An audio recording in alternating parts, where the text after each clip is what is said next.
Hello बच्चों, नमस्कार। सृजन ऑनलाइन क्लासेस में आपका स्वागत है। आज हम जो है यूपीएसआई के लिए बहुत ही महत्वपूर्ण टॉपिक लेके आए हैं। भारतीय दंड संहिता 1860 आईपीसी। ये स्पेशली यूपीएसआई के बैच के लिए है और इसमें हमने पिछले सभी पेपरों का अध्ययन करके जो धाराएं पेपर में आई हैं वो हमने सब एक साथ इसमें नोट किए हैं। तो चलते हैं, शुरू करते हैं। आईपीसी अधिकांश आप लोग सुनते होंगे। आईपीसी धारा आईपीसी का पूरा नाम है इंडियन पैनल कोड 1860। यानी कि अगर आप हिंदी में से बोलें तो इसको बोलेंगे भारतीय दंड संहिता 1860। इसमें कुल अध्याय हैं 23 और कुल धाराएं हैं 511। ये तो बहुत ही इम्पोर्टेंट है। और इसको जो बनाने वाले हैं वो लॉर्ड मैकाले ने इंडियन पैनल कोड को बनाया था और ये भारत में लागू जो हुआ था 1 जनवरी 1862 को भारत में लागू हुआ था। अब यहाँ इसमें बताया कि दंड कितने प्रकार के होते हैं। दंड होते हैं 5 प्रकार के। वो कौन कौन हैं देखते हैं। नंबर 1 है आपका मृत्युदंड। नंबर 2 आजीवन कारावास। नंबर 3 है आपका कारावास। और कारावास होते हैं कठोर कारावास, साधारण कारावास, ठीक है। और चौथा है आपका संपत्ति जब्त करना। और जो 5वां दंड होता है ये है आपका जुर्माना लगाना। जुर्माना लगाना ये 5वां दंड होता है। इसके बाद हम लोग जो बहुत महत्वपूर्ण प्रश्न आते हैं परीक्षाओं में, यूपीएसआई स्पेशल में धाराओं से एक धारा दे दी जाती है और आपसे ये पूछा जाएगा इसका संबंध किससे है। तो शुरू करते हैं 13 धारा 13 में जुआ खेलना या सट्टा लगाना। ये धारा 13 के अंतर्गत ये केस लगाया जाता है किसी भी अपराधी पर। अब है क्वेश्चन आपका। क्वेश्चन क्या है, धारा से देखेंगे। धारा 57 में आजीवन कारावास है। धारा 54 में मृत्युदंड दंडादेश का लघुकरण ब्रैकेट में है समुचित सरकार द्वारा अपराधी के सम्मत के बिना अन्य दंड में लघुकरण करना। अर्थात धारा 54 के अंतर्गत किसी अपराधी की सज़ा को कम किया जा सकता है और इसके अंतर्गत अपराधी की सम्मति यानी अपराधी की इच्छा का ध्यान नहीं रखा जाता है। नेक्स्ट है आपका, बीच बीच में हम इनको जो धाराएं आ रही हैं उन्हीं को हम आपको बता रहे, इसलिए काफ़ी धाराएं हम छोड़ रहे हैं। तो उसके बाद है आपकी धारा 80। धारा 80 में दुर्घटना अपराध नहीं है। अगर कोई दुर्घटना हो जाती है तो उसमें उसे अपराध नहीं माना जाता है। फिर है धारा 82, 7 साल से कम आयु का शिशु अपराधी नहीं माना जाएगा। ये धारा 82 में प्रावधान किया गया है। धारा 83 में जो धारा आपका 83 है इसमें 7 साल से ऊपर तथा 12 साल से कम आयु का बालक जो परिपक्व हो ना हो अपराधी नहीं माना जाएगा। उसके बाद है आपका 97 में क्या है, शरीर की प्राइवेट सुरक्षा या संपत्ति की सुरक्षा का अधिकार। यानी कि धारा 97 में हम अपनी सुरक्षा और अपनी संपत्ति की सुरक्षा का अधिकार हमें दिया गया है। नेक्स्ट है धारा आपका 100, शरीर की प्राइवेट सुरक्षा में मर्डर करना माफ़ किया जाएगा। अर्थात सेल्फ सुरक्षा यानी खुद की सुरक्षा में मर्डर अगर आपने किया है तो आपको सज़ा नहीं मिलेगी। लेकिन ये सभी बातें आपको कोर्ट में प्रूफ करनी पड़ेगी। अगला है आपका धारा 103। धारा 103 में क्या है, संपत्ति की सुरक्षा में मर्डर करना माफ़ किया जाएगा। यानी कि अगर आपकी संपत्ति कोई लेना चाहता है का मतलब यह है कि कोई लूटना चाहता है या आपके ऊपर डाका पड़ जाए तो इस स्थिति में आपने जो मर्डर किया है उसे माफ़ किया जाएगा। अब धारा है आपका 120 बी, अपराध करने का षड्यंत्र। 120 में अपराध करने का षड्यंत्र है। अगर आपने कोई षड्यंत्र रचा है और षड्यंत्र के माध्यम से अपराध किया है तो धारा 120B के अंडर केस दर्ज किया जाएगा। 124A है राजद्रोह या देशद्रोह। कभी कभी एक प्रश्न आ जाता है कि भारत में मृत्युदंड की सज़ा किस पर है, तो राजद्रोह या देशद्रोह पर ही मृत्युदंड की सज़ा दी जाती है। नेक्स्ट है आपका धारा 141। 141 में है, धारा 141 में अगर किसी पे लगाई जाती तो उसमें है विधि विरुद्ध जमाव की परिभाषा, व्यक्तियों का एक साथ जमाव नहीं। 141 में 5 व्यक्ति एक साथ एक जगह इकट्ठे नहीं हो सकते हैं विधि विरुद्ध जमाव की परिभाषा में। अगला है आपका धारा 152 विधि विरुद्ध जमाव का सदस्य होना। अगर सरकार ने कोई नियम मान लो धारा 144 लगा दिया और इसमें कहा गया कि जो है 5 आदमी एक साथ इकट्ठे नहीं हो सकते हैं, और इसमें अगर आप पकड़े जाते हैं कोई ग्रुप में और उसके आप सदस्य हैं तो धारा 152 में विधि विरुद्ध जमाव जो वहाँ जमघट लगा था उसमें यदि आप सम्मिलित हैं तो आपके ऊपर धारा 152 लगाई जाएगी। अगली है आपकी दंगा। 159 में है दंगा। दंगा की परिभाषा क्या है? 2 या 2 से अधिक व्यक्तियों द्वारा शांति भंग करना है को हम दंगा कहते हैं। अगला है आपका 171E, बहुत इम्पोर्टेंट है और वर्तमान समय में तो रिश्वत लेना और देना समाज के लिए बहुत बड़ा कलंक साबित हो रहा है। तो धारा 171 में है रिश्वत लेना या देना। यानी इस धारा के अंतर्गत रिश्वत लेना और देना दोनों ही अपराध हैं। 191 में है झूठी गवाही देना, तो आपके ऊपर धारा 151 के तहत केस दर्ज किया जाएगा। धारा 201 में सबूत मिटाना। यानी यदि किसी ने, मान लीजिए आपके घर में किसी ने अपराध कर दिया है और आपने उसको सबूत मिटाने का प्रयास किया और आप इसमें पकड़े गए तो आपको आपके ऊपर धारा 201 के तहत सबूत मिटाना के केस में धारा 101 में केस दर्ज किया जाएगा। फिर है धारा 255 सरकारी स्टाम्प के साथ धोखाधड़ी करना। अगर आपने सरकारी स्टाम्प के साथ धोखाधड़ी की है तो धारा 155 के तहत आपके ऊपर केस दर्ज किया जाएगा। नेक्स्ट है आपका 252 में अश्लील पुस्तकों का बेचा बिना लाइसेंस। अगर आप अश्लील पुस्तकों का क्रय विक्रय करते हैं तो आपके ऊपर धारा 292 के तहत केस दर्ज किया जाएगा। 302 बहुत फेमस है, सभी लोग आप लोग जानते होंगे। 302 में हत्या, इसमें हत्या का केस लगता है और 304B में दहेज हत्या का केस लगाया जाता है और धारा 306 में आत्महत्या के लिए प्रेरित करना।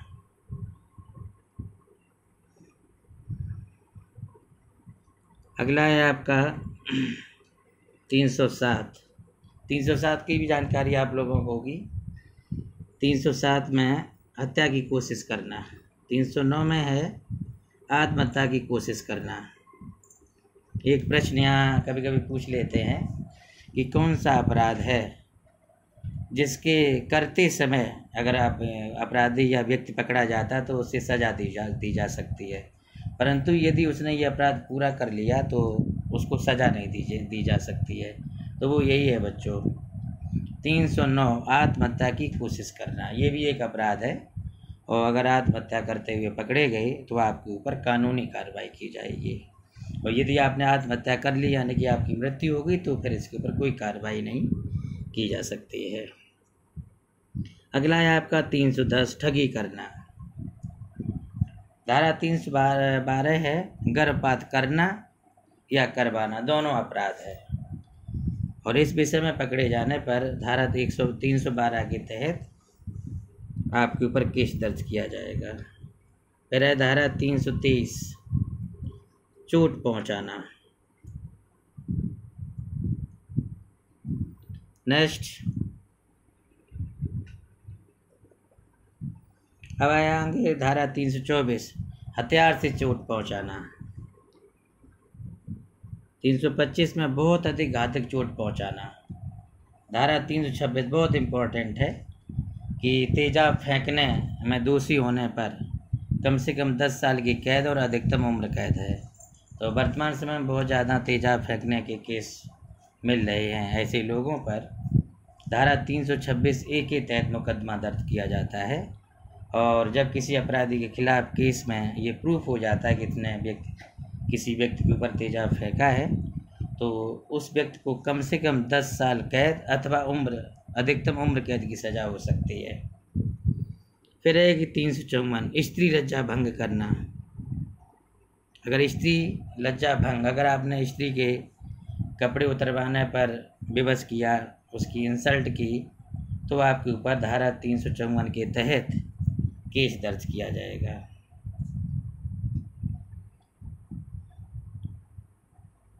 नेक्स्ट 363 अपहरण करना, बालिग लड़कियों को भगाना।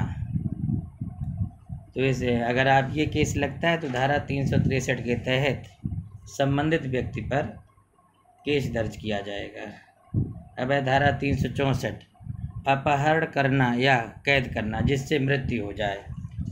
मान लीजिए अगर किसी अपराधी ने किसी व्यक्ति विशेष को अपहरण कर लिया और उसको कैद रखा और फिर उसकी मृत्यु हो गई अपहरण स्थान पर और कहीं ले जा कर के, तो उस अपराधी पर धारा 364 के तहत केस दर्ज किया जाएगा। नेक्स्ट है आपका 364A, धारा 364A फिरौती के लिए अपहरण करना। धारा 366 है नाबालिग लड़की को नाबालिग लड़की को ले भागना। ऐसे व्यक्ति पर धारा 366 के तहत केस दर्ज किया जाता है। और जो बहुत इम्पोर्टेंट धारा है धारा 376 बलात्कार, यानी अगर कोई अपराधी किसी का बलात्कार करता है तो उसके ऊपर धारा 376 के तहत केस दर्ज किया जाता है। फिर है आपका धारा 376D, इसमें है सामूहिक बलात्कार। अगर सामूहिक रूप से बलात्कार किया जाता है तो ऐसे व्यक्तियों के खिलाफ धारा 376D के तहत केस दर्ज करते हैं।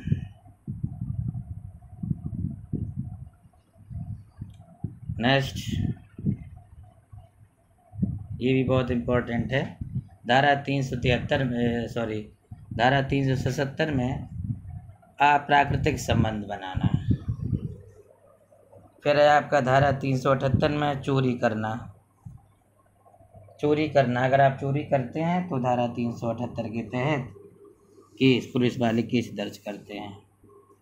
फिर है आपका धारा 384 में धमकी देने पर धारा 384 के अंतर्गत केस दर्ज किया जाता है। और धारा है 390 लूट को क्या डिफाइन है, एक या अधिक लोगों द्वारा किसी का सामान धन वगैरह छिड़ा लिया जाता है तो इस कृत्य को लूट माना जाता है और लूट करने वाले व्यक्ति को 390 धारा के तहत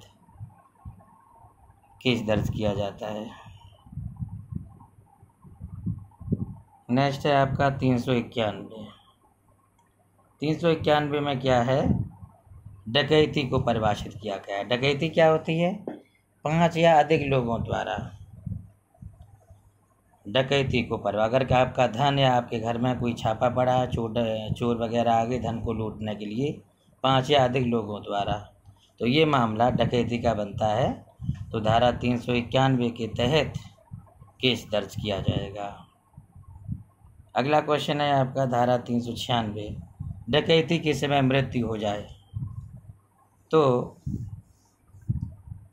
धारा 396 के तहत केस दर्ज किया जाएगा। अगला है 406 में, इसमें धोखाधड़ी, चालाकी से किसी का धन चुराना वगैरह वगैरह। फिर है आपका धारा 412 छीना झपटी, धारा 417 छल करना, धारा 447 ज़मीन हड़पना, अगर किसी की ज़मीन आप धोखे से अपने नाम करवा लेते हैं या किसी भी कारण से उसकी ज़मीन लेने का प्रयास करते हैं तो ऐसे अपराधी के ऊपर धारा 447 के तहत केस दर्ज किया जाता है। और धारा 463 है जालसाजी, फॉर्जरी करना, झूठे आश्वासन देकर किसी व्यक्ति को फंसाना, इसको फॉर्जरी या जालसाजी कहते हैं। और ऐसे अपराधी के खिलाफ धारा 463 के तहत मुकदमा दर्ज किया जाता है। नेक्स्ट है आपका 498A, ये बहुत इम्पोर्टेंट है, काफ़ी अपराध हो रहे हैं इससे। धारा 498 में है अपनी स्त्री पर अत्याचार करना। ये वर्तमान समय में बहुत ज़्यादा हो रहा है, सरकार को इस पर अंकुश लगाना चाहिए। अगर कोई अपनी स्त्री पर अत्याचार करता है तो ऐसे मनुष्य के खिलाफ धारा 498A के तहत मुकदमा दर्ज किया जाएगा। और फिर है आपका धारा 499 मानहानि। मानहानि का मतलब ये होता है कि किसी व्यक्ति पर झूठे आरोप लगाकर उसको बदनाम कर देना। ऐसे केस में धारा 499 के तहत मुकदमा दर्ज किया जाता है। नेक्स्ट है आपका धारा 511, आजीवन कारावास से दंडनीय अपराधों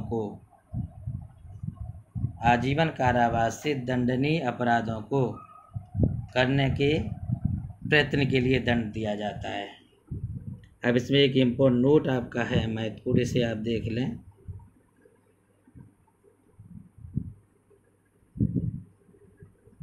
मृत्युदंड कौन कौन सी धाराओं में दिया जा सकता है? धारा 121, 132, 194, 302, 305, 307, 364A और 396, इतनी धाराओं में मृत्युदंड दिया जा सकता है।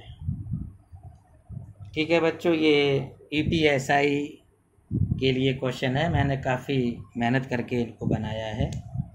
सभी पेपरों में जितने भी धाराएं आई थी हमने सब इसमें लिखा है, इसको आप याद रखें। और कम से कम मुझे इसमें 5000 लाइक्स मिलने चाहिए। थैंक यू बच्चों, लाइक करें। और अगला वीडियो आपको किस टॉपिक पर चाहिए वो जो है कमेंट बॉक्स में लिख के बताएं, उसी पर वीडियो बनाएंगे। और मुझे प्रोत्साहन देने के लिए आप लोग लाइक कर दें, चैनल को सब्सक्राइब कर लें। Thank you.